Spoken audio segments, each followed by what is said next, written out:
Nampak gayanya dah diumumkan 9 Oktober ini merupakan tarikh untuk pembentangan Belanjawan 2027. Okey, what's up guys? Assalamualaikum dan salam sejahtera kepada kawan semua yang sudi menonton Saja Sembang. Aku Faizwan. So, bila cerita-cerita pasal belanjawan ini, of course kita nak kaitkan dengan STR dan SARA yang mana telah digembar-gemburkan ada penambahan, okey, segmen sebelum-sebelum ini. Kononnya mungkin kita sangka fasa yang ketiga ni, tapi gayanya bukan fasa ketiga, bukan fasa keempat. Dan aku rasa berkemungkinan untuk ni nak diceritakan pembayaran ini adalah ataupun penambahan ini adalah pada Belanjawan 2027. Tapi sebelum itu aku nak share satu perkara yang lain sebenarnya. Sebab apa? Dekat website belanjawan.mof.gov.my, nanti aku tunjuk paparan ini, dia ada keluar satu khas. Okey?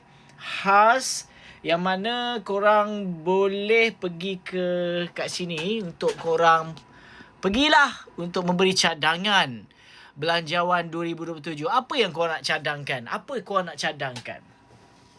STR bujang dikembalikan ataupun penambahan STR bukannya SARA ataupun apa sahaja, korang boleh pergi ke sini. Jom kita tengok paparan ini. Menerusi website belanjawan.mof.gov.my, okay, cadangan 2007, kau boleh nampak dekat sini ada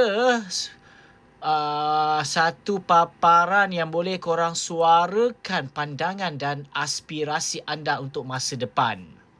Walaupun kita sedia maklum benda ini tak semualah dia akan ambil kan suara kita ni, pandangan kita ni 100%.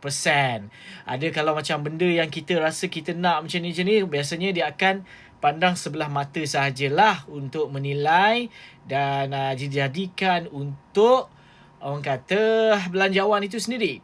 Tapi korang tak salah pun untuk korang mencuba. Kalau dah ramai-ramai sepakat membawa berkat, mengatakan satu perkara yang sama, tidak mustahil benda itu boleh berlaku. Okey, aku nak tunjuk sikit.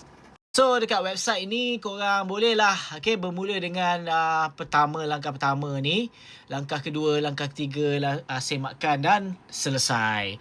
Yang mana korang boleh pergilah, kau buat kau kata nama penuh, isi dan sebagainya, gaji, pendapatan, dan kau klik seterusnya, sehinggalah selesai. Aku tak tahulah apa benda dekat sini kan. So, kau boleh cadangkan lah, bagi cadangan dekat nombor 3 inilah.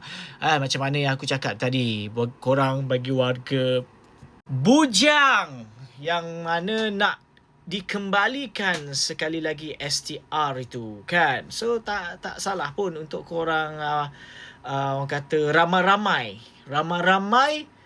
beri cadangan sedemikian. InsyaAllah mungkin menjadi guys. Okay, tak salah mencuba. Itu saja perkongsian aku, Faizwan. Assalamualaikum.